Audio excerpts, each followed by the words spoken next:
TRT language pandits SA Telugu బోధనా పద్ధతులు విభాగంలో ఈరోజు మనం భాషా బోధన అభ్యసనాలు, ప్రాచ్య పాశ్చాత్య దృక్పథాలు, భాష నేర్పడం ఎలా, భాష నేర్పడంలోని వివిధ పద్ధతుల గురించి తెలుసుకుందాం.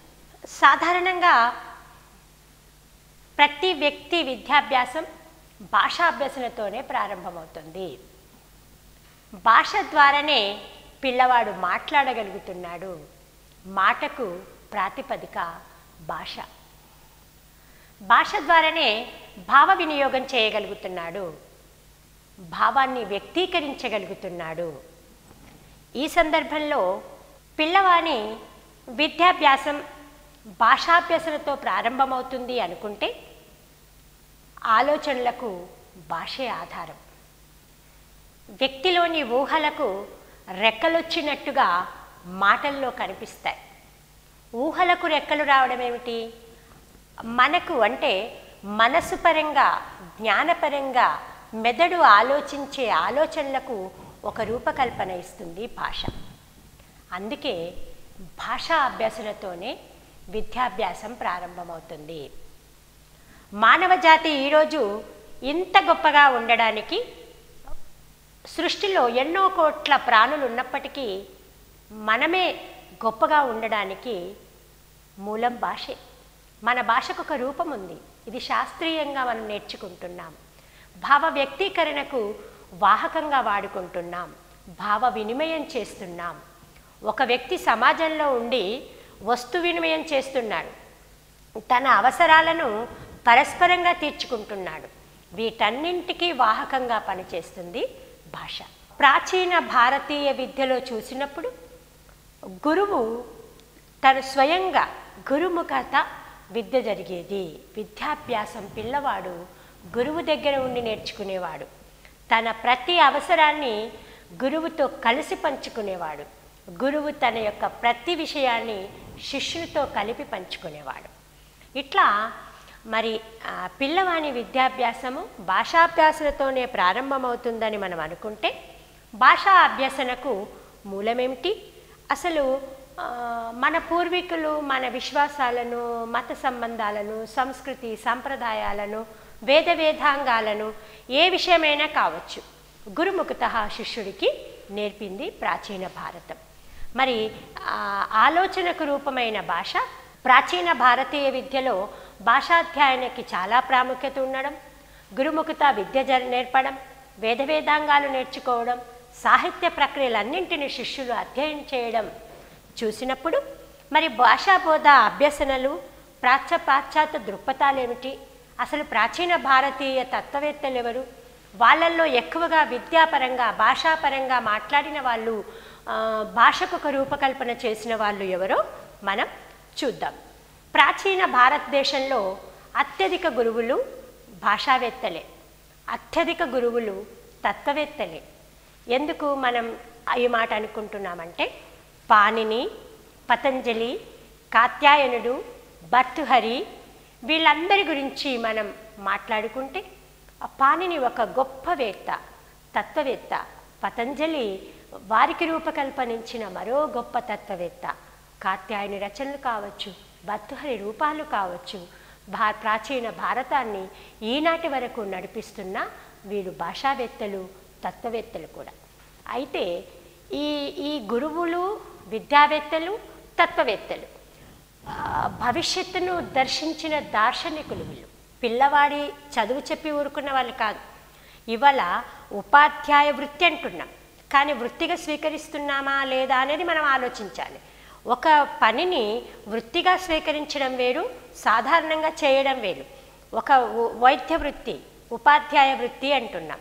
ఒక కుమ్మరి, కమ్మరి, వడ్రంగి తను చేసే పనిని వృత్తిగా స్వీకరిస్తున్నాడు. వ్యవసాయం ఒక వృత్తి అంటే అక్కడ కలుపొచ్చినా తీస్తాడు, కలిమొచ్చినా పడతాడు. ఒక కర్రను ఎన్నో రూపాలుగా మలుస్తాడు వడ్రంగి అంటే అక్కడ సృజనాత్మకతను అతను దర్శిస్తాడు. రేపటి కోసం ఇంకొక రూపకల్పన చేస్తూ ఉంటాడు.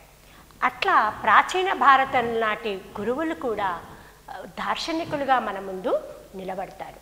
శిష్యులకు వాళ్ళు చెప్పిన విషయాలు ప్రపంచానికి వాళ్ళు ఇచ్చిన సందేశాలుగా ఆ రోజుల్లో మనం చూస్తాం. వీళ్ళు ముఖ్యంగా విద్యార్థి ఏకాగ్రత మీద వాళ్ళ బోధన నడిపించేవాళ్ళు. ఉచ్చారణ దోషం లేకుండా పలికించేవాళ్ళు. అది ఒక దీక్షగా పూనేటట్టుగా చూసేవాళ్ళు. శబ్ద శక్తులపైన అధ్యయనం ఆధారపడుతుందని బాగా నమ్మిన వాళ్ళు. అంటే ఏదైతే మనం నేర్చుకుంటున్నామో దాన్ని గట్టిగా జ్ఞానం వచ్చేంత వరకు, అవగాహన జరిగేంత వరకు ఆ శబ్దాలను ఉచ్చరిస్తూ నేర్చుకోవాలని విద్యార్థి శ్రవణ శక్తిని, ఏకాగ్రతను వాళ్ళు పరీక్షిస్తూ చాలా ముందుకు నడిపించిన వాళ్ళు ఆ విద్యావేత్తలు. భారతీయ తాత్విక దృక్పథాలను చదివేటప్పుడు మనం కొంతమంది గురించి తప్పకుండా తెలుసుకోవాల్సిన అవసరం ఉంది. వారిలో ప్రముఖులు, ముఖ్యులు పాణిని. పాణిని పేరు వినని వాళ్ళు ఎవరు ఉండరు. సంస్కృత భాషను ఎంతో లోతుగా అధ్యయనం చేసిన వ్యక్తి పాణిని. వీరు రచించిన సంస్కృత వ్యాకరణ గ్రంథం అష్టాధ్యాయి. ఈ అష్టాధ్యాయి అనేది ప్రపంచంలోనే తొలి వ్యాకరణ గ్రంథం. పాణిని రచించిన అష్టాధ్యాయి సాంస్కృతిక గ్రంథం, వ్యాకరణ గ్రంథం, ఇది ప్రపంచంలోనే తొలి వ్యాకరణ గ్రంథంగా నిలబడింది. అష్టాధ్యాయి గురించి మనం తెలుసుకోవాలంటే ఈ గ్రంథంలో 8 అధ్యాయాలు ఉన్నాయి, 1000 శ్లోకాలు ఉన్నాయి, 4000 సూత్రాలను అతను ఆ గ్రంథంలో పొందుపరచడం జరిగింది. మరి ఇంతేకాదు, పాణిని రచించిన అష్టాధ్యాయి సంస్కృత వ్యాకరణ గ్రంథాన్ని 5 పేర్లుగా పిలవడం జరిగింది. వాటిలో మొదటిది అష్టాధ్యాయి, అష్టకం, శబ్దానుశాసనం, వృత్తిసూత్రం, ఆఫ్రికా. అయితే ఈ వీటిల్లో అష్టాధ్యాయి అన్న పేరే బాగా ప్రచారంలోకి వచ్చి వారు రచించిన వ్యాకరణ గ్రంథానికి అష్టాధ్యాయి పేరుతోనే ప్రపంచంలో బాగా ప్రసిద్ధి పొందింది. పాణిని ఎక్కడ వ్యక్తి? అఖండ భారతం గురించి మనకు తెలుసు. మనం భారతీయ సిద్ధాంతాలను చూస్తే కర్మదేశం మనది, వైదికంగా బాగా నమ్మకం ఉన్న దేశం. అఖండ భారతంలో ప్రస్తుతం ఉన్న పాకిస్తాన్, చైనా లాంటి ఎన్నో దేశాలు కలిసి ఉన్నాయి. ఆ విషయం మనకు తెలుసు. పాణిని మనవాడే, అఖండ భారతంలోని వాడు. ఆనాటి అఖండ భారతం నేటి పాకిస్తాన్. ఈ పాకిస్తాన్లోని పంజాబీ ప్రాంతంలో గాంధారాకు చెందినవాడు. అయితే ఇతను మనం ఇవాళ క్రీస్తు శకం గురించి నేర్చుకుంటున్న సందర్భంలో పాణిని గురించి తెలుసుకోవాలంటే క్రీస్తుకు పూర్వం 2900 సంవత్సరం నాటివాడు. ఎంత గొప్ప వ్యక్తి అయితే ఈ రోజు వరకు కూడా అతన్ని మనం గుర్తు చేసుకుంటాం. అంటే వ్యక్తిగా బతకాలి అంటే అతను చేసిన పని మిగిలి ఉండాలి. పాణిని రచించిన వ్యాకరణ గ్రంథం ఈనాటికి కూడా ఎంతో ఆదర్శం. అష్టాధ్యాయి అని రాసిన ఈ గ్రంథము సంస్కృతంలో ఒక నిర్దిష్ట రూపాన్ని కల్పించింది. ఒక క్రమబద్ధమైన పద్ధతిని అతను పాటించాడు. అంతేకాదు, సంస్కృతంలో రాసిన ఈ గ్రంథంలో అధికారికమైన విశ్లేషణ చేయడం జరిగింది. అందుకే పాణిని రచించిన అష్టాధ్యాయి వ్యాకరణ గ్రంథాన్ని మనం అధికారికమైన విశ్లేషణ గ్రంథంగా చూస్తాం. అంతేకాదు, ఈ గ్రంథము భాషాశాస్త్ర అంశాల నిర్మాణానికి ఉపయోగపడే ఎన్నో సూత్రాలను, నియమాలను, విధి విధానాలను మనకు అందించింది. భాషాశాస్త్ర అంశాల నిర్మాణానికి అవసరమైన ఉపయోగపడే భాషా నిర్మాణానికి ఉపయోగపడే విధి విధానాలను ఈ గ్రంథం మనకు అందించింది. అంతేకాదు, వేదం అంటే ఎంత పుణ్యం పుచ్చుకొని భారతదేశం వేదభూమిగా నిలబడ్డది. ఇది వేదభూమి, కర్మభూమి అని చెప్తున్నాం. ఈ వేదాలను వ్యాఖ్యానించడం ఎవరి వల్ల అవుతుంది అనుకుంటే, వేదాలను వ్యాఖ్యానించడానికి కావలసిన విధి విధానాలను ప్రపంచానికి విశ్వ వ్యాకరణ నియమాల రూపంలో అందించిన వాడు పాణిని. వాటిని మీమాంసలు అంటాం. ఆ మీమాంసకు భిన్నంగా ఇతను ఆలోచించాడు. వేదాలను వ్యాఖ్యానించడానికి ఉపయోగించే విధి విధాలను వేదాంగాలను ఒకటైన మీమాంసకు ఇతను భిన్నంగా ఆలోచించి సమాజానికి కావలసిన ఎన్నో గొప్ప విషయాలను అందించడం జరిగింది. పాణిని వ్యాకరణ గ్రంథమే కాదు, చాలా విషయాలలో దార్శనికునిగా మిగిలాడు. వ్యాకరణ శాస్త్ర ప్రవృత్తిని సమాజానికి అందించాడు, వివరించాడు. బోధన సౌలభ్యతకు ఈ శాస్త్ర ప్రవృత్తి కావలసిన విషయాలను చెప్పడం వల్ల ఇది బోధన సౌలభ్యానికి బాగా ఉపయోగపడుతుంది. శబ్ద ఉచ్చారణ నేర్పడం కోసం కొన్ని సూత్రాలతో ఒక శిక్షణా గ్రంథాన్ని కూడా రాశాడు. పాణిని అష్టాధ్యాయిలో మహేశ్వర సూత్రాలతో ధ్వని ఎలా పుడుతుంది, ధ్వనుల పుట్టుక, ఉచ్చారణ ఎలా ఉండాలి, ఈ విధానాలను సూత్రబద్ధం చేస్తూ చెప్పడం జరిగింది. మనం మొదటే అనుకున్నాం, మన భారతీయ గురువులు వీళ్ళు దార్శనికులు, కేవలం మార్గదర్శకులు కారు. గురువు అంటే గురువే, అంటే చీకటిని తొలగించే ఒక వెలుతురు. వాళ్ళు ప్రపంచానికి ఒక గొప్పతనాన్ని ముందే, క్రాంతిని ముందు ఆస్వాదించిన వాళ్ళు, దర్శించిన వాళ్ళు. పాణిని సంస్కృతము కేవలము కావ్యరూపమే కాకుండా వ్యవహార రూపంలో కూడా ఉన్న విధానాన్ని దర్శించాడు. అందుకే అతను దార్శనికుడయ్యాడు. దార్శనిక దృష్టి కలిగిన పాణిని వ్యవహారంలో ఉన్న సంస్కృత భాషను కూడా దర్శించాడు. ప్రాచీన భారతీయ గురువులలో పాణిని గురించి మనం చూసాం. పతంజలి గురించి చూద్దాం. ఇవాళ పతంజలి ప్రొడక్ట్స్ అని చాలా విషయాలను, చాలా అంశాలను, చాలా వస్తువులను తయారు చేయడము, వాళ్ళు చేస్తున్న నియమాలను మనం కొంత గమనిస్తున్నాం. అయితే పతంజలి గురించి తెలుసుకోవాలంటే పతంజలి ఒక మహాభాష్యకర్త. పతంజలి మహాభాష్యకర్త.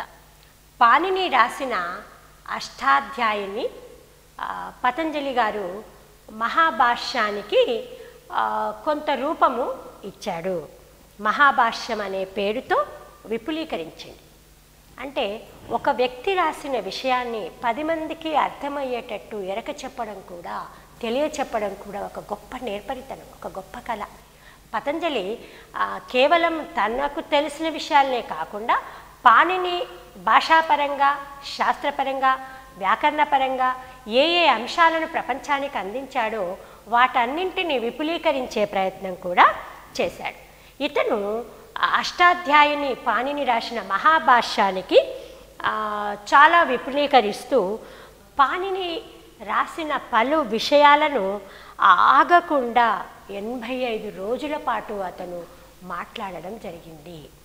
పాణిని రాసిన పలు అంశాలను ప్రపంచానికి ఎరుక చేస్తూ పతంజలి 85 రోజులు దానిపైన మాట్లాడడం జరిగింది. అంతేకాదు అతని మహాభాష్యానికి 85 కలువ అనే అక్కడి ఉపన్యాసానికే పేరు వచ్చింది. ఇక పాణిని ఏం రాశాడు, ఎలా రాశాడు, దాన్ని పతంజలి ఏం చేశాడు అని చర్చించేటప్పుడు పాణిని పదాల గురించి, వాటి అర్థాల గురించి ఒక చర్చ లేవనెత్తిండు. అసలు పదం అంటే ఏమిటి, అర్థం అంటే ఏమిటి, ఇది నిజమే. మరి ఒక పదం ఏంటి, ఈ వస్తువుకి ఈ పేరేంటి, ఈ పేరే ఎందుకు ఉండాలి? మనకు ఊర్ల పేర్ల మీద కొంత శాసనపరంగా, వ్యవహారపరంగా కొన్ని కథలు బయటకు వస్తూ ఉంటాయి. అదే రకంగా పాణిని కూడా ఒక పదం అంటే అది ఒక అంశమా, లేక ఒక ఆకృతికి ఒక రూపమా, ఈ పదం అనేది ఆ అంశానికి లేదా ఆ వస్తువుకి సంబంధించిన, ఆకృతికి సంబంధించిన రూపమా, ఇదేమిటి అని ఎన్నో రకాలుగా చర్చ అనేది నడిపించడం జరిగింది. దానిపైన ఈ చర్చ జరిగేటప్పుడు ఈ చర్చ జాతివాచకమా లేకపోతే ఏంటి అనేది మనం చూడాలి. పాణిని పదం యొక్క అర్థాన్ని, ఇది ఏంటి అసలు అనే విషయంలో ఒక చర్చ కొనసాగించినప్పుడు ఈ చర్చ జాతివాచకమైనప్పుడు బహువచన రూపాన్ని ఒక వచన భావంలో వాడవచ్చా అనే పాణిని సూత్రాన్ని ఒక సంబంధంగా మనం చూడవచ్చు. శబ్దార్థాలకు మధ్య గల సంబంధాన్ని గురించి కూడా పతంజలి చర్చించారు. శబ్ద ప్రమాణః, శబ్దాల అర్థము శబ్దాంతరీకమై ఉంటుంది అని, అది వెలుబల నుంచి వచ్చింది కాదు, అది శబ్దం లోపల నుంచే ఆ పదం ఉద్భవించింది అని పాణిని గారి యొక్క ఉద్దేశం. పతంజలి ఉద్దేశంలో స్ఫోట ఒక స్థిరమైన రూపం, అంటే వ్యక్తి యొక్క వైయక్తిక వ్యవహార్తలు, భాషణ గుణం ఈ రెండింటి మధ్యలో ప్రభావం కాకుండా వ్యక్తి స్వభావము స్వంతంగా భాషణ భేదాలతో ప్రభావితం కాకుండా స్థిరంగా ఉంటుంది అని వీరి ఉద్దేశం. దీనిని బట్టే కా పా అనే అక్షరాల వంటి వర్ణాలు అమూర్తాలైనప్పటికీ ఉచ్చారణలోని వైవిధ్యం వల్ల భిన్నమైనవిగా మనం గుర్తుపడుతున్నామన్న విషయాలను వీళ్ళు తెలియజెప్పడం జరిగింది. ఈ ఆధునిక వర్గ భావనలకు పతంజలి గారు పాణిని చేసిన విషయాలను ఎరక చెప్పడం వల్ల ఈ భావన చాలా దగ్గరగా ఉందన్న విషయాన్ని ప్రతి ఒక్కరూ గమనించిన అవసరం, అవకాశం కూడా ఏర్పడింది. పతంజలి తర్వాత మనం గుర్తుంచుకోవలసిన వ్యక్తి కాత్యాయనుడు. కాత్యాయనుడు కూడా పాణిని మాదిరిగానే ఒక ప్రసిద్ధి చెందిన వ్యాకరణకారుడు. ఇతను క్రీస్తు పూర్వము 2వ శతాబ్దానికి చెందిన వ్యక్తి. పాణిని అష్టాధ్యాయికి పతంజలి చక్కగా ఒక ఉపన్యసించి వాటిని ఒక కలువ రూపంలో రాసినప్పుడు కాత్యాయనుడు అష్టాధ్యాయికి సంక్షిప్త వ్యాఖ్యలను రాశాడు. వార్తికలు అంటారు వాటిని. ఆ వార్తికలను రాసినవాడు కాత్యాయనుడు. కాత్యాయనుని వార్తికాలను పతంజలి మహాభాష్యంతో పాటు సంస్కృత వ్యాకరణంలో అభ్యసనంలో ఒక భాగంగా మనం అధ్యయనం చేయవలసి ఉంటుంది. అయితే ఛాత్రోపాధ్యాయులు పరీక్షలకు హాజరయ్యే సందర్భంలో భాషాశాస్త్రం కావచ్చు, భాష పైన పనిచేసిన వ్యక్తులు కావచ్చు, మనకున్న సిలబస్లో ఉన్న విషయాలను మనం చర్చించుకుంటున్నప్పటికీ ఎప్పటికప్పుడు మనం కొంత అప్డేట్ కావాల్సిన అవసరము మనకు కంపల్సరీగా ఉంటుందన్న విషయం కూడా మనము గమనించాలి. తత్వవేత్తలలో ప్లాటో తత్వవేత్త గురించి మనకు తెలుసు. ఇతను కూడా ప్లాటో లాగానే కాత్యాయను కూడా ఏం చేశాడు అంటే శబ్దార్థ సంబంధము మానవ ఆలోచన ఫలితం కాదు అని, పదం ద్వారా నిర్దేశితమైన ఏ అశాశ్వతమైనదైనా దాని అర్థం మాత్రం శాశ్వతంగా ఉంటుంది అని చెప్పాడు. కాత్యాయన దృష్టిలో ఒక పదం ఎప్పుడు శాశ్వతమే, వస్తువు అశాశ్వతం. మనము చక్కెర అంటాం. చక్కెర అనే ఒక వస్తువులో చక్కెర అనే పదం శాశ్వతం. చక్కెర నీళ్ళల్లో కరిగిపోవచ్చు, చక్కెర తింటే మాయమైపోవచ్చు, అయిపోవచ్చు. బంగారం అనే ఒక వస్తువు బంగార ఆభరణము రూపంలోకి ఎన్నో మారుతుంది. కానీ ఇక్కడ వస్తువు మాత్రం, పేరు మాత్రం శాశ్వతం. ఒక పదం యొక్క అర్థం శాశ్వతం, ఆ పదము శాశ్వతం. అశాశ్వతమైన వస్తువులకు ఇచ్చిన పదము లేదా అర్థం మాత్రం శాశ్వతంగా ఉంటుంది అని కాత్యాయని యొక్క భావన.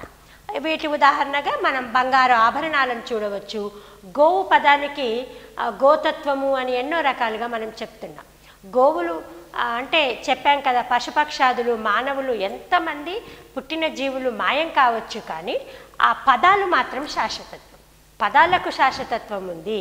అందుకే ఒక పదము వినియోగం ప్రాతిపదికననే ఆ పదతత్వము నిలబడి ఉంటుంది.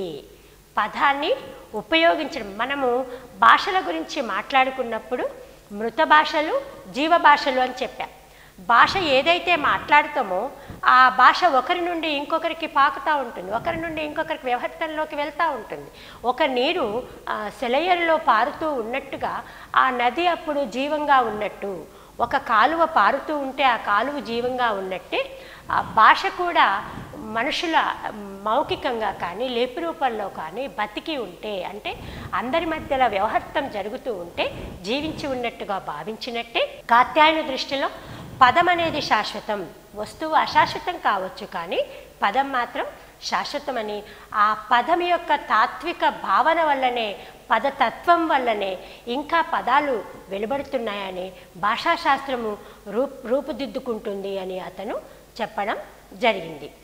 భారతీయ తత్వవేత్తలలో విద్యావేత్తలు, గురువులు అత్యధికమని తెలుసుకుంటూ వాళ్ళల్లో పాణిని, పతంజలి, కాత్యాయని గురించి చదువుకున్నాం. మరి పాశ్చాత్యుల తాత్విక దృష్టి ఏమిటి? మనము భాషాశాస్త్రం గురించి చదువుకున్న, భాషా బోధనా పద్ధతుల గురించి చదువుకున్న, విద్యావేత్తల గురించి చదువుకున్న, కేవలం భారతీయ విద్యావేత్తలు లేదా మన తెలుగు రాష్ట్రాల విద్యావేత్తల గురించి చదవమ్మ.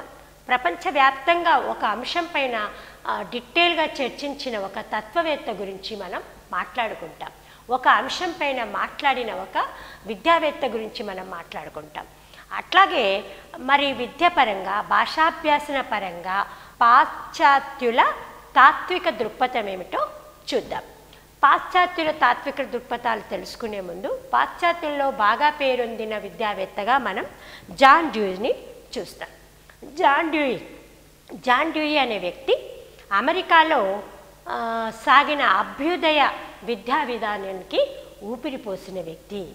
సాహిత్యంలో అభ్యుదయం ఎట్లనో, సమాజంలో అభ్యుదయం ఎట్లనో, విద్యా విధానంలో కూడా ఒక అభ్యుదయ భావన రావాలి అనేది ఒక కల్పన వచ్చినప్పుడు జాన్ డ్యూయీ అనే తత్వవేత్త అతను అందించిన తాత్విక భూమిక పైననే జ్ఞాన నిర్మాణవాదం వెలువరింది.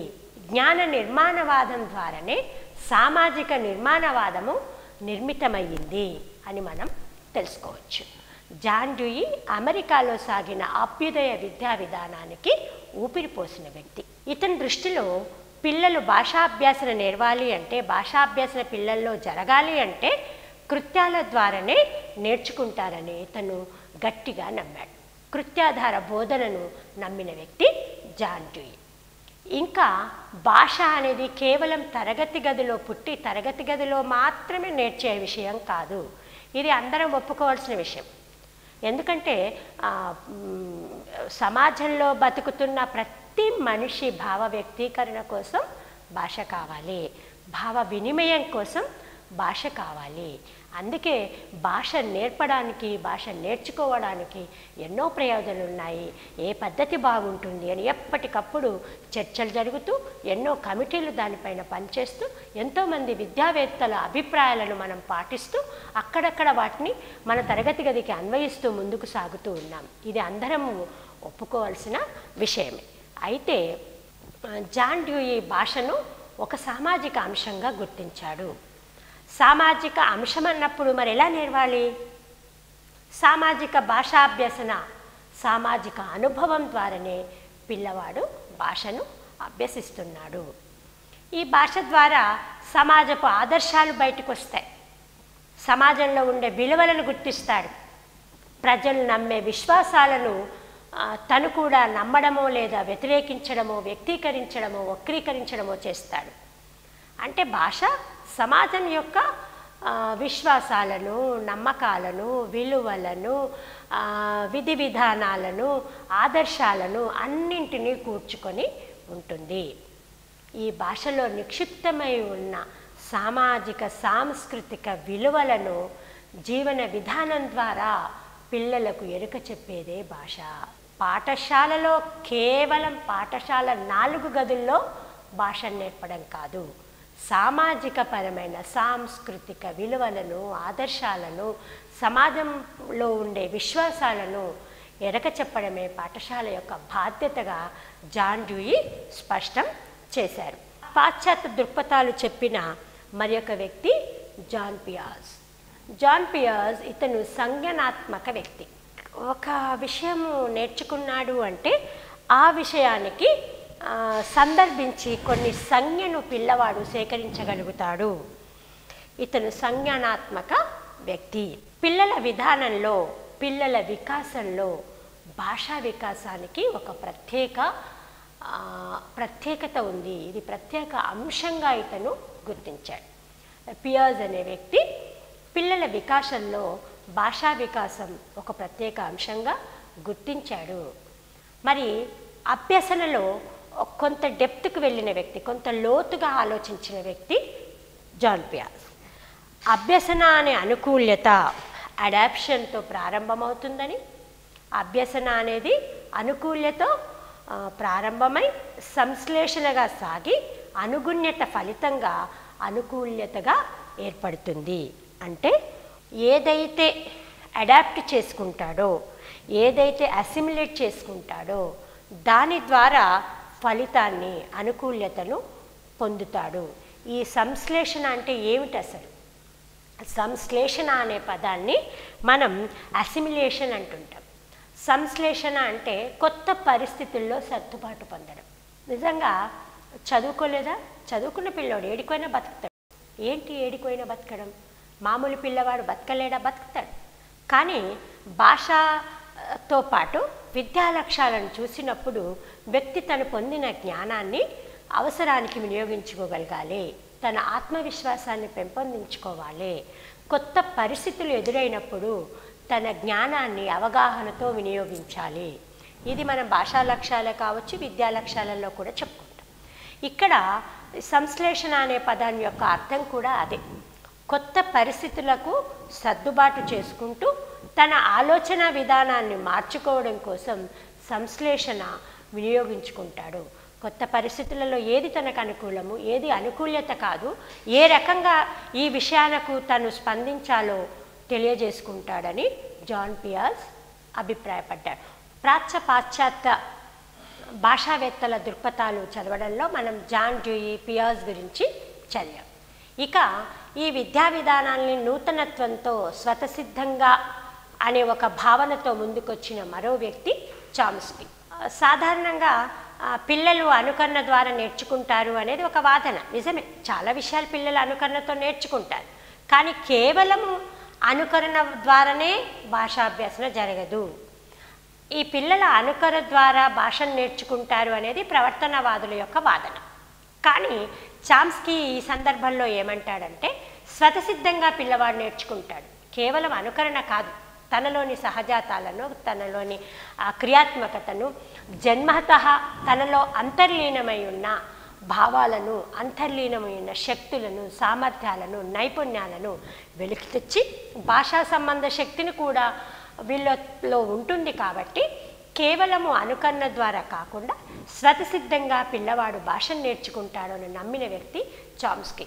చామ్స్కీ భాషావాదన భాషా విధానంలో, విద్యా విధానంలో ఎన్నో కొత్త పుంతాలను, కొత్త మార్పులను ఆజ్యం పోసింది అని మనం చెప్పుకుంటాం. అయితే ఇతని పద్ధతిలో ఏంటి అంటే, చామ్స్కీ పిల్లలు జన్మత అంతర్లీనంగా వాళ్ళలో శక్తి ఉంది, అది భాషా సంబంధమైన శక్తి కూడా ఉంది. ఈ శక్తిని వాళ్ళు భాషా అభ్యసనకు మనం ప్రోద్బలం చేయడం వల్ల దాన్ని వెలికి తెచ్చుకొని ఇంకా ఇంకా ఇంకా ఇంకా నేర్చుకుంటాడు అనే వాదనని అతను ప్రపంచానికి వినిపించాడు. అయితే ఇక్కడ ఇంకొక శాస్త్రీయమైన అంటే జన్యుపరమైన విషయాన్ని కూడా ఇతను చెప్పాడు. చామ్స్కీ ప్రకారము ప్రతి పిల్లవాడులో భాషా అభ్యసన వ్యవస్థ ఒకటి మెదడులో నిక్షిప్తమై ఉంటుంది. ప్రతి పిల్లవాడిలో భాషాభ్యాసన వ్యవస్థ మెదడులో నిక్షిప్తమై ఉంటుంది. అందువలనే ఇది జన్యుపరంగా కూడా కొంత పిల్లవాళ్లను శక్తివంతులను చేస్తుంది అని నమ్మిన వ్యక్తి చామ్స్కీ. ఈ చామ్స్కీ విషయం వల్ల చాలా విషయాలు విద్యా విధానంలో కొత్త కొత్త పోకడలు కూడా మళ్ళీ ఆలోచించాల్సిన అవసరం ఏర్పడింది. పాశ్చాత్యవాదులలో మరొక వ్యక్తి జెరూమ్ బ్రూనర్. ఈ జెరూమ్ బ్రూనర్ అనే వ్యక్తి చామ్స్కీ ప్రతిపాదించిన స్వతసిద్ధవాదాన్ని, స్వతహాగా పిల్లవాడు నేర్చుకుంటాడు, అంతర్లీన శక్తులు అతనికి ఉంటాయి అనే కొన్ని విషయాలను ఇతను కొంత తిరస్కరిస్తూ భాషా వికాసానికి కేవలం అంతర్లీన శక్తులు కాదు, పరస్పర ప్రతిచర్య సిద్ధాంతాన్ని ఇతను నమ్మాడు. మనం ఉపగమాల గురించి చదువుకున్నప్పుడు పిల్లవాడు భాషా అభ్యసన చేసే బోధనా అభ్యసన పద్ధతుల గురించి నేర్చుకున్నప్పుడు పరస్పర ప్రతిచర్య సిద్ధాంతాన్ని మనం చూసాం. ఈ పరస్పర ప్రతిచర్య సిద్ధాంతంలో అంటే ఒక వ్యక్తి చేస్తున్న పనికి మనం ప్రతిస్పందిస్తూ ఉంటాం, పరస్పరం ఒకరికొకరు సహకరించుకుంటూ ముందుకు సాగుతూ ఉంటాం. అది కుటుంబం కావచ్చు, పీర్ గ్రూప్ కావచ్చు, లేదా సమాజం కావచ్చు. అందుకే జెరూమ్ బ్రూనర్ ఏమంటాడు అంటే, చామ్స్కీ ప్రతిపాదించిన కేవలం స్వతసిద్ధవాదం అనేది కాదు, భాష అనేది పిల్లవాడు పరస్పర ప్రతిచర్య మూలకంగా నేర్చుకుంటున్నాడు అని. ఇంటి వాతావరణంలో పిల్లల భాషను, వాళ్ళ భావ ప్రకటనలపైన ఈయన ఎక్కువగా కాన్సన్ట్రేషన్ చేశాడు. ఒక చిన్న పిల్లవాడు ఏమేం మాట్లాడుతున్నాడు, ఎలా మాట్లాడుతున్నాడు, ఆ మాట్లాడేటప్పుడు అతను చేస్తున్న మార్పులేమిటి, అతను పాటిస్తున్న విధానాలేమిటి, ఇలాంటివన్నింటినీ కూడా అధ్యయనం చేయడము జరిగింది. అంతేకాదు తల్లిదండ్రులతో కుటుంబ సభ్యులతో మాట్లాడే క్రమంలో పిల్లలు భాషలోని నిర్మాణ రీతులను ఉన్నది ఉన్నట్టుగా పాటించకపోయినప్పటికీ ఈ విధానం పాటించాలి అనేది వాళ్ళు ముందుగా గుర్తిస్తున్నారు. అంటే తన చుట్టూ ఉన్న వ్యక్తుల మధ్య చర్య ప్రతిచర్య పరస్పర ప్రతిచర్య పద్ధతిలో భాషాభ్యసన జరుగుతుంది అని జెరూమ్ బ్రూనర్ తన వాదనగా వినిపించాడు. ఇక నెక్స్ట్ తర్వాత వ్యక్తి వైగోట్స్కీ. ఇతని అభిప్రాయంలో పిల్లల సంజ్ఞానాత్మకమైన వికాసం పైననే భాష సంస్కృతి ప్రభావము ఉంటుంది. కొన్ని అవలీలగా మెదడులో ముద్రణలుగా మిగిలిపోతాయి, సంజ్ఞల రూపంలో మిగిలిపోతాయి. వాటికి జ్ఞానంగా క్యాలిక్యులేట్ చేసుకొని వాటికి రూపకల్పన చేస్తూ పిల్లవాడు స్పందిస్తూ ఉంటాడు. అందుకే ఇతను ఏమంటాడంటే భాష అభ్యసనం ఇవి ప్రత్యేకంగా జరగవు. ఎక్కడైతే భాష పుడుతుందో ఆ పుట్టుకతోనే ఆ మాటతోనే అభ్యసన జరుగుతుంది తప్ప ప్రత్యేకంగా జరగదు. ఈ సంజ్ఞానాత్మకమైన వికాసం పైనే భాషా సాంస్కృతిక నిర్మాణం ఉంటుందని ఆలోచనలు పద రూపంలో వ్యక్తమవుతాయని నమ్మిన వ్యక్తి గోటస్కీ. తల్లిదండ్రులతో ఇతర కుటుంబ సభ్యులతో మాట్లాడే క్రమంలో పిల్లవాడు వివిధ నిర్మాణ రీతులను గుర్తిస్తారని ఇతను చాలా గొప్పగా నమ్మాడు. అయితే చామ్స్కీ సిద్ధాంతాలు మనం చూసాం. ఈ చామ్స్కీ సిద్ధాంతాలు చూసేటప్పుడు అతన్ని బలపరిచే ఎన్నో విషయాలను మనం గమనించాం. ఏంటి అంటే పిల్లలు ఏం సైగ చేసినా తల్లికి అర్థమవుతుంది. అది పిల్లకు తల్లికి మధ్య ఉన్న సంబంధం. అభివ్యక్తీకరణ ప్రదర్శించడంలో తన సొంత శక్తులను అతను వెలికి తీస్తున్నాడు అని అతను చెప్పాడు. ఇట్లా అటు జాన్ డ్యూయి, చామ్స్కీ, వైగోట్స్కీ వీళ్ళందరూ కూడా పాశ్చాత్య దృక్పథాలను భాష నేర్పడంలో వాళ్లకు ఉన్న వివిధ అభిప్రాయాలను చెప్పడం జరిగింది. పాశ్చాత్య తత్వవేత్తల దృక్పథాలు తరగతి గదికి ఎలా అన్వయించుకోవచ్చు? వైగోట్స్కీ ప్రకారం ఏమిటి, బ్రూనర్ ప్రకారం ఏమిటి? పరస్పరం ప్రతిచర్య జరగడం వల్లనే భాషాభ్యాసన జరుగుతుంది అని. పరస్పర సహకారం ఉంటే భాషా సంపద బాగా పెరుగుతుందని వాళ్ళ ఉద్దేశం. ఇది మనం తరగతి గదిలో కూడా కొంత చూస్తాం. పిల్లవాడిని ఇతర పిల్లవాడితో మాట్లాడనిచ్చినప్పుడు అది టెక్స్ట్ బుక్ సంబంధించింది కాకపోవచ్చు, కానీ ఊరిలో జరిగిన ఒక సంఘటన కావచ్చు, ఇంట్లో జరిగిన ఒక పోట్లాట కావచ్చు, లేదా ఒక ఊరికెళ్ళి ఒక విజ్ఞాన యాత్రలో వాళ్ళు చూసింది కావచ్చు, ఒక అమ్మాయి కళ్ళు తిరిగి కింద పడిన విషయం కావచ్చు. ఇది టెక్స్ట్ బుక్ పరమైన విషయం కాదు, కానీ ఒక పిల్లవాడు ఇంకొక పిల్లవాడితో చర్చిస్తాడు, తన కళ్ళతో చూస్తాడు, తన అనుభవాలను క్రోడీకరిస్తాడు. అరే ఇట్లా అయిందంటే కాదు ఇట్లా అయింది అని వాళ్ళు మాట్లాడుకుంటూ దాని మీద ఎంతసేపు అయినా మాట్లాడగలుగుతారు. అంటే ఏమిటి, ఇక్కడ పరస్పర ప్రతిచర్య అని జరగడం వల్ల భాషా సంపద బాగా పెరుగుతుంది. ఇంతేకాదు పిల్లలు పరస్పర వైయక్తిక అభివ్యక్తిలో పాల్పంచుకుంటూ ఉంటారు. మనం ప్రాజెక్టు వర్క్లు ఈ మధ్యకాలంలో ఇస్తున్నాం, అవి మనని ఎన్ని రకాలుగా ఇబ్బందులు పెడుతున్నాయో మనకు తెలుసు. ఎందుకంటే పరిమిత వనరులు అపరిమిత పనులు అన్నట్టుగా ఉంది. మనకు పరిమిత ధ్వనులతో అపరిమిత శబ్దాలను సృష్టించుకుంటున్నాం, కానీ ఆ ప్రాజెక్టు పద్ధతులకు వచ్చే వరకు పరిమిత వనరులు అపరిమిత పనులు అన్నట్టుగా ఉంది. ఒక రకంగా ఇది చాలా పిల్లల్లో మంచి మోటివేషన్ యాక్టివిటీ. ఎందుకంటే పరస్పర ప్రతిచర్యలు చేసుకోవడానికి, పరస్పర సహకారం చేసుకోవడానికి ఇది పెద్ద వేదిక. ఇక్కడ ఒక వ్యక్తి తన వైయక్తికంగా ఆ ప్రాజెక్టు పూర్తి చేయడంలో తన ప్రతిభను చూపిస్తే 10 మంది దాన్ని అనుసరిస్తూ ఉంటారు.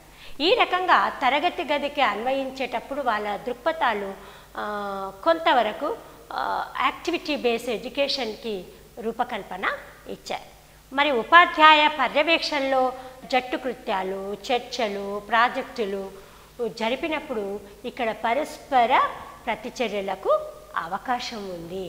పరస్పర ప్రతిచర్యలకు అవకాశమే కాదు, ఇక్కడ చాలా గొప్పగా సహజ వాతావరణంలో భాష నేర్చుకునే అవకాశం కూడా పిల్లవాడికి కలుగుతుంది.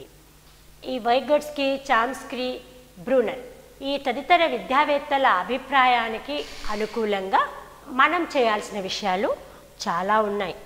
పిల్లవాడికి ఇతర పుస్తకాలను చదివే అవకాశం ఇవ్వాలి, ఎంతో సమాచారం చదివే అవకాశం ఇవ్వాలి, వాటిని సేకరించే అవకాశం ఇవ్వాలి, సరి అయిన వనరులను కల్పించాలి. అంతేకాదు బహుకోణంలో ఉన్న ఆలోచనలను, కొత్త భావాల వ్యక్తీకరణను మనం స్వాగతించాలి. అప్పుడే భాషాభ్యాసనకు అవకాశం కల్పించబడుతుంది. ఈ నూతన విధానాలు మనకు మంచి ఫలితాలను ఇచ్చే అవకాశం కూడా ఉంది. ప్రాచీన భారతీయ విద్యా విధానంలో ఏం జరిగింది, ఇప్పుడు పాశ్చాత్య దేశాల దృక్పథాలలో ఏముంది, కొంత ఈ రెండింటి మధ్యలో వైవిధ్యం ఏమిటి అనేది కొంత మనం చూద్దాం. అయితే భాషా అభ్యసనలో కేవలం వినడమే కాదు, పఠించడం రావాలి. రసవత్తరంగా ఒక పద్యాన్ని చదవడం రావాలి. ఆ పద్యాన్ని కంఠస్థం చేయడం వల్ల జ్ఞాన ఉదయం జరుగుతుంది అని మన పెద్దవాళ్ళు నమ్మారు. ప్రాచీన భారతీయ విద్యా విధానంలో గురు శిష్యుల సంబంధం బలమైనది. గురువు పిల్లవాడి కోసం ఏం చేయడానికైనా సిద్ధం. శిష్యువు గురువుకు ఎలాంటి దక్షిణ ఇవ్వడానికైనా సంసిద్ధం. ఈ విడదీయలేని బంధం గురు శిష్యులలో ఉండేది. వ్యక్తిగత శ్రద్ధ పిల్లవాడిపైన అత్యధికంగా ఉండేది. శిష్యుల అభిరుచులేంటో గురువుకు తెలిసేది. వాళ్ళ శక్తి సామర్థ్యాలను బట్టి అతనికి బోధన చేయడం జరిగేది. ఇక వేద పాఠాలను పదే పదే వల్లెవేయడము, పునశ్చరణ చేయడము, కంఠస్థం చేయడం వల్ల వాళ్ళ కంఠ భావన అనేది, స్పష్టంగా పలకడం అనేది, జ్ఞాపక శక్తి అనేది చాలా గొప్పగా ఉండేది. శ్రవణము, మననము, ధ్యానం, ధ్యాస పెట్టాలి, ఏకాగ్రతగా వినాలి. వింటూ గురువును ప్రశ్నించే అవకాశం కూడా వాళ్ళు ఇచ్చేవాళ్ళు. బాగా వినాలి, విన్నది నేర్వాలి, ధ్యాస చేయాలి, ధ్యానం చేయాలి, నేర్చాలి. ప్రశ్నోత్తరాలు, మనం ఇవాళ ప్రశ్నోత్తరాలు అంటున్నాం. ప్రశ్నించడం, జవాబు చెప్పడం, సందేహ నివృత్తి చేయడం అనేది జరిగేది. చర్చలు జరిగేది. వాళ్ళు అనుభవంలో ఎన్నో విషయాలను నేర్చుకునేవాళ్ళు. ఈ విధంగా ప్రాచీన భారతీయ విద్యా విధానంలో పిల్లవాడికి గురువు నేర్పాలనుకున్న విషయాన్ని నేర్పాడు. ఏది మంచి ఏది చెడు అని మనం పూర్తి స్థాయిలో నిర్ణయించలేకపోయినప్పటికీ కొంతవరకు కొన్ని పద్ధతులు మంచిది. క్రియాశీలాత్మకంగా, సృజనాత్మకంగా పిల్లవాడు ఉండడం ఎంత అవసరమో, ఒక కవివర్యులు రాసిన ఒక పద్యాన్ని నేర్చుకొని చెప్పగలగడం అంతే అవసరం. అందుకే ఈ విధంగా భాష నేర్పడంలో, భాషాభ్యాసంలో ప్రారంభ నుంచి కూడా మన భారతీయ విద్యా విధానము పాశ్చాత్య దృక్పథాల గురించి మనం తెలుసుకున్నాం. అయితే మరి ఏంటి ప్రారంభ దశలో భాష నేర్పడం ఎలా, అసలు ఏం జరిగింది, గతంలో ఏం జరిగింది, ఇప్పుడు ఏం జరుగుతుంది, ఇక ముందు ఏం జరగాలి అనే విషయాల గురించి కూడా మనం నేర్చుకోవాల్సిన అవసరం ఉంది, తెలుసుకోవాల్సిన అవసరం కూడా ఉంది. ప్రారంభ దశలో మనము వ్యూహం గురించి చెప్పేటప్పుడు చెప్పుకున్నాం. పిల్లవాడికి ఒక అక్షరాన్ని అక్షరంగా గుర్తించేటట్టుగా చేయడం ఒక ఛాలెంజ్. దానికోసం చేసిన కృత్యమే ఒక వ్యూహం అనుకున్నాం. మరి ప్రారంభ దశలో భాషను ఎట్లా నేర్పాలి? ఎన్ని దృక్పథాలు ఎన్నైనా ఉండవచ్చు. తరగతి గదికి అన్వయించడం మాత్రం ఉపాధ్యాయుని కళ, ఉపాధ్యాయుని నేర్పరి. వాళ్ళ యొక్క నేర్పరితనంతోనే ఒక కుమ్మరి ఒక కుండ చేసేటప్పుడు దానిపైన ఎంత చక్కగా పొదుగుతుంటాడు. ఒక శిల్పకారుడు ఆ రాయిని శిల్పంగా మారుస్తాడు, చెక్కను చెక్కి చూస్తుంటాడు. అంటే అది చెక్కేటప్పుడు తన నేర్పరితనం కనిపిస్తుంది. ఇది సూత్రాల మీద బేస్ అయ్యింది కాదు, వాళ్ళ యొక్క సృజనాత్మకత మీద, వాళ్ళ యొక్క మోటివేషన్ పైన, వాళ్ళ యొక్క క్రియాత్మకత మీద ఆధారపడి ఉంది. అందుకే భాష నేర్పడంలో ఉపాధ్యాయులు కూడా వాళ్ళ యొక్క సహజాతాలను వెనక్కి తెచ్చి పిల్లల్లో ఉన్న సహజాతాలను బయటికి తీయాలి. అప్పుడు అనుకున్న పని నెరవేరుతుంది. నేర్చుకోవడం అనేది ఒక సహజ ప్రక్రియ. బలవంతంగా నేర్పితే ఏది రాదు. చూసి నేర్పాలి, అనుభవంతో నేర్వాలి, కొంతనే ప్రాక్టీస్.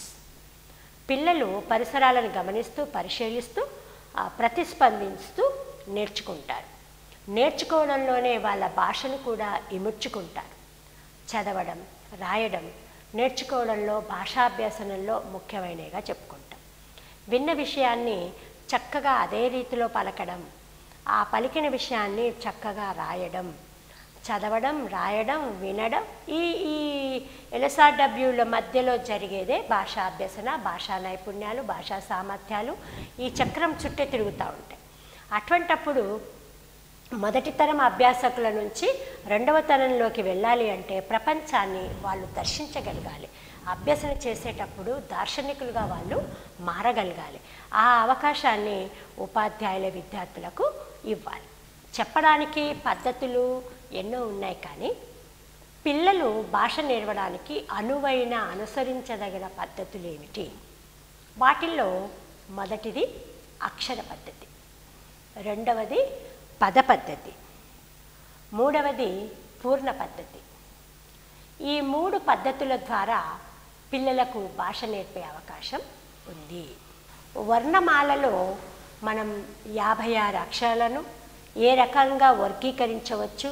మనం అంటే పెదవుల ద్వారా, దవడ ద్వారా, కంఠం ద్వారా, నాలిక ద్వారా, ముక్కు ద్వారా ఇట్లా పలికే అక్షరాన్ని బట్టి వర్ణమాలను వర్గీకరించినట్టుగా మనం చూసాం. అట్లాగే వర్ణమాల యొక్క స్థితిని బట్టి, ప్రాతిపదికని బట్టి వాటిని అచ్చులు, హల్లులుగా చూసాం. అయితే ఏది ఏమైనా మనందరికీ గుర్తుంది, మనం చిన్నతనంలో పుస్తకాల్లో ఆ కానించి ఉండేది, ఆతోనే మొదలయ్యేది, అమ్మతోనే మొదలయ్యేది. అట్లాంటిది అక్కడ మనము అక్షరాన్ని అక్షరంగా కాకుండా వర్ణమాలగా చదివాం. పలక మీద ఇట్లా రాస్తూ ఉపాధ్యాయుడు, గురువు ఏం పెట్టిస్తే, టీచర్ ఏం పెట్టిస్తే అది రాయాలి, దిద్దాలి, మళ్ళీ తుడపాలి, మళ్ళీ రాయాలి, మళ్ళీ తుడపాలి, మళ్ళీ రాయాలి. ఇట్లా వర్ణమాల అంతా నేర్చుకున్న తర్వాత గమనిస్తే ఏదైనా ఒక్క అక్షరాన్ని రాయమంటే పిల్లవాడు గుర్తించే స్థితిలో ఉండకపోవడం జరిగింది. ఇది చాలా సందర్భాలలో సమస్యగా మారింది. ఒకప్పుడు ఆ పలకమంటే ఆ నుంచి రౌతి వరకు చదివేస్తాడు, కానీ మధ్యలో కా రాయమంటేనో రాయమంటేనో దిక్కులుడు. కొంతమంది పిల్లలకి ఈ సమస్య బయటకు వచ్చింది. ఈ సందర్భాన్ని పురస్కరించుకొని అక్షర పద్ధతిలో నవీన అక్షర పద్ధతి కూడా మనం చూసాం. మీకు ఎపెప్, డిపెప్ పుస్తకాలను మీరు గమనిస్తే 91, 92లో ప్రయోగాత్మకంగా బయటకు వచ్చిన ఎపెప్ పుస్తకాలు న్యూ ఎడ్యుకేషన్ పద్ధతిలో, న్యూ యాక్టివిటీ బేస్డ్ ఎడ్యుకేషన్ పద్ధతిలో మన ఉపాధ్యాయ మిత్రులు ఎందరో కష్టపడి ప్రయోగాత్మకంగా పుస్తకాలను బయటకు తెచ్చారు. అంటే ఒక అక్షరాన్ని నేర్పేటప్పుడు మనం ఇట్లా మిస్ అయిపోతున్నాడే పిల్లవాడు, సరే అక్షరాన్ని ఒక యూనిట్గా చేసి నేర్పిద్దాం అనే పద్ధతిలో ఆ అక్షరాన్ని బేస్ చేసుకొని ఒక చిన్న గేయం ఇవ్వడం, పొడుపునివ్వడం, లేదా ఒక చిన్న కథనివ్వడం, ఒక సన్నివేశాన్ని ఇవ్వడం. పిల్లవాడు ఆ బొమ్మ చూడగానే ఆ అక్షరంతో మొదలయ్యే పదాలను చాలాసార్లు పలుకుతూ ఉంటాడు. ఓహో, ఈ పదంలో, ఈ పలికిన తన పదంలో మొదటి అక్షరం గురించి మనం చెప్పుకుంటున్నాం. అట్లాగే ఇంకో కొంత ముందుకు వెళ్ళిన దగ్గర ఈజీ టు హార్ట్, లా అని ఆతో మొదలవ్వాలంటే మొత్తం కావాలి. అర్ధచంద్రాకారంలో ఉన్న అక్షరాన్ని లాతో మొదలెట్టి ఆ తర్వాత తా నేర్పి ఆ తర్వాత ఆ కూడా నేర్పి, అంటే ఒక సమాన దృష్టితో ఉన్న అక్షరాలన్నింటినీ ఒకసారి నేర్పడం, కష్టసాధ్యంగా ఉన్న అక్షరాలన్నింటినీ ఒకసారి నేర్పడం. ఇట్లా కొన్ని చాలా తక్కువగా ఉపయోగించే అక్షరాలను పక్కన పెట్టి సందర్భానుసారంగా ముందు కాలంలో నేర్పడం. ఇట్లా అక్షర పద్ధతి నుంచి నవీన అక్షర పద్ధతికి కొన్ని ప్రయోగాలు జరిగి కొన్ని సంవత్సరాలు ఇప్పుడు కూడా కొంతవరకు ఈ పద్ధతి, నవీన అక్షర పద్ధతి కొంతవరకు పాటిస్తూ ఉన్నాం. వీటిల్లో రెండవ పద్ధతి పద పద్ధతి. మీరు నూతన అక్షరాస్యుల కోసం వయోజన విద్యా విధానంలో చూసినప్పుడు ఎస్ఆర్సి గ్రూపు చేసేవి కానీ, ఓపెన్ స్కూల్ లెవెల్ ఈ 3rd, 5th, 8th వీళ్ళకి రాసే పుస్తకాలను చూసినప్పుడు కానీ అక్కడ మనం పద పద్ధతిని చూస్తాం. అంటే వాళ్ళు అక్షరం నేర్వాల్సిన పని తర్వాత ముందు పదంలో అక్షరాన్ని చూసుకుంటారు. వాళ్ళు పదం ద్వారానే అక్షరాన్ని నేర్చుకుంటారు. ఈ పద పద్ధతి ద్వారా మున్ముందు వాళ్ళు నేర్చుకున్న విషయాలు ఎన్నో కూడా గుర్తుండిపోయే అవకాశం జరిగింది. ఈ పద పద్ధతినే మనం అక్షరాల తర్వాత అక్షరాలను అక్షరంగా గుర్తించడానికి కూడా కొన్ని పదాలను ముందు పెట్టి వాటి ద్వారా అక్షరాన్ని గుర్తింపజేయడం కూడా జరుగుతుంది. ఈ విధంగా పద పద్ధతి అనేది న్యూ లిటరేట్స్ కానీ వయోజనులకు కానీ తర్వాత చదువుకు దూరమైన పిల్లోళ్ళకు కానీ ఆ పద పద్ధతిలో వాళ్ళకి తెలిసిన పదాల నుంచి ఒక పదము చెప్తాము మనము. లతతల, లతతల, లత ఆ అక్షరంతోనే లతల అంటే నేర్చుకున్న 2 అక్షరాలతోనే ఎన్ని పదాలైనా కూర్చే అవకాశం ఉంటుంది. అదేవిధంగా ఒక పెద్ద పదం చెప్పి అందులో నుండి కొన్ని పదాలను తీసి ఎన్నో పదాలుగా మనము తీసి రాసే పద్ధతి కూడా ఉంది. ఈ రకంగా కృత్యాధార పద్ధతిలో పద పద్ధతిని అక్షరం నేర్పడం కోసం, పదం నేర్చుకోవడం కోసం, తర్వాత వాక్య నిర్మాణం కోసం కూడా చూస్ చేసుకోవడం అనేది జరిగింది. ఆ తర్వాత వచ్చిందే పూర్ణ పద్ధతి. ఏదైనా ఒక విషయాన్ని సమగ్రంగా నేర్చుకుంటే బాగుంటుంది అన్న ఒక ఆలోచన వచ్చినప్పుడు పూర్ణ పద్ధతి దానికి ఎంతో సహకరించింది. పూర్ణ పద్ధతి చెప్పేటప్పుడు దానికి ముందున్న అక్షర పద్ధతి ప్రారంభ దశలో భాష నేర్పడానికి వినియోగించాము. లిపి ఉన్న భాషలన్నింటిలో ప్రపంచవ్యాప్తంగా ఎక్కువగా ఈ అక్షర పద్ధతే వాడిందని మనం గమనించవచ్చు. వరుస క్రమంలో అక్షరాలను నేర్పడం, గుణింతాలను నేర్పడం, ఒత్తులు నేర్పడం, ఆ తర్వాత పదాలు, వాక్యాలు నేర్పడం జరిగింది.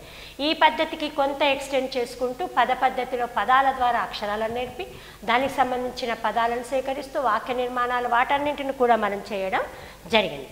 ఆ తర్వాత మనకు పూర్ణ పద్ధతి వచ్చింది. అయితే ఈ అక్షర పద్ధతి ఏం మేలు చేసింది, ఏం అక్కడ మిస్ అయ్యింది అనే విషయాన్ని మనం ముందే చర్చించుకున్నాం. సాంప్రదాయ అక్షర పద్ధతి ఇప్పటికి కూడా చాలా సందర్భాలలో ఉంది. దానివల్లనే దీనికి రూపం లేదన్న వాళ్ళు బాగున్నారు, చాలామంది ఉన్నారు. ఆ పద్ధతి వల్లనే బాగా నేర్చుకుంటున్నారు అనే వాళ్ళు కూడా ఉన్నారు. ఏది ఏమైనా పిల్లవాడు అక్కడ జ్ఞప్తికి చేసుకుంటూ నేర్చుకుంటూ ముందుకు నడిచే అవకాశాన్ని ఇవాళ మనం కొత్త పుస్తకాలలో చూస్తున్నాం.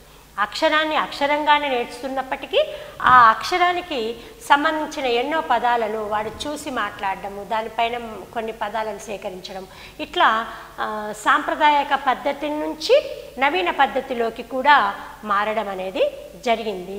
కాబట్టి అక్షర పద్ధతిలోని కొన్ని లోపాలను సవరించుకుంటూ నవీన అక్షర పద్ధతి ముందుకొచ్చింది, పద పద్ధతి ముందుకొచ్చింది. ఇక వీటిల్లో చాలా చివరి మనం అనుకునే 3వ పద్ధతి పూర్ణ పద్ధతి. అంటే ఏది విడదీసి కాకుండా సమగ్రంగా నేర్పాలనే ఒక ఆలోచనతో ముందుకు సాగుతూ పూర్ణ పద్ధతిలో భాషా బోధన అనేది జరిగింది. అయితే పూర్ణ పద్ధతి భాషను మొత్తంగా నేర్చుకుంటూ ఉంటాడు కాబట్టి ఈ పఠన కృత్యాలను కూడా విద్యార్థి చేత చేయించవచ్చు. పూర్ణ పద్ధతి చేసేటప్పుడు విద్యా ప్రణాళికలోని ఇతర విషయాలతో భాషా విషయాలను కూడా సమగ్రంగా వచ్చేలా చూడవచ్చు. పూర్ణ పద్ధతిలో విషయాన్ని విడదీసి కాకుండా కలిపి నేర్చుకుంటున్నాడు కాబట్టి ఇవాళ మనము తెలుగు భాషా పుస్తకాలను చూసినప్పుడు కేవలం తెలుగు భాషతో అవి పూర్తి కావటం లేదు. ఒక ఎన్విరాన్మెంటల్ టాపిక్ ఒకటి ఉంటుంది, ఒక స్థానిక మహిళ గురించి కావచ్చు, స్థానికంగా పేరొందిన ఒక వ్యక్తి గురించి కావచ్చు, స్థానిక పండుగల గురించి. అంటే ఒక రచన చేసేటప్పుడు ఎన్నో విషయాలను సమగ్రంగా స్వీకరిస్తూ రచన వాచకాలు ముందుకు సాగుతూ ఉన్నాయి. అట్లాగే పూర్ణ పద్ధతిలో కూడా సామాజిక సందర్భాల ఆధారంగా ఒక విషయానికి ఇంకొక విషయానికి సంబంధం ఉన్నప్పుడు ఆ 2 విషయాలను సమన్వయం చేస్తూ ముందుకు సాగడం జరుగుతుంది. ఈ విధంగా భాషా బోధనలో, భాషా అభ్యసనలో మనము అక్షర పద్ధతిని, పద పద్ధతిని, పూర్ణ పద్ధతిని చూసాం. ఇంకా ఇవే కాకుండా భాషాభ్యాసంలో ఆధునిక ధోరణులు కొన్ని ఉన్నాయి. ఇవి మానసిక సంబంధమైన, శాస్త్ర సంబంధంగా నడిచిన విషయాలు ఉన్నాయి. వాటి గురించి మనం మున్ముందు చర్చించుకుందాం. ఈరోజు మనం భాషా బోధన అభ్యసన అంశంలో పాశ్చాత్య, ప్రాచ్య దేశాల దృక్పథాలతో పాటు భారతీయ తత్వవేత్తల యొక్క దృక్పథాలను చూసాం. అదేవిధంగా ప్రారంభ దశలో విద్య ఎలా నేర్చుకోవాలి, పిల్లలకు ఎట్లా నేర్పితే బాగుంటుందనే విషయాల గురించి చర్చించుకుందాం. ఈ విషయాలతో పాటు మీకు అనువైన ఇంకొన్ని విషయాలను కూడా జత చేసుకొని ముందుకు సాగాలని కోరుకుంటూ ఈ అవకాశానికి ధన్యవాదాలు.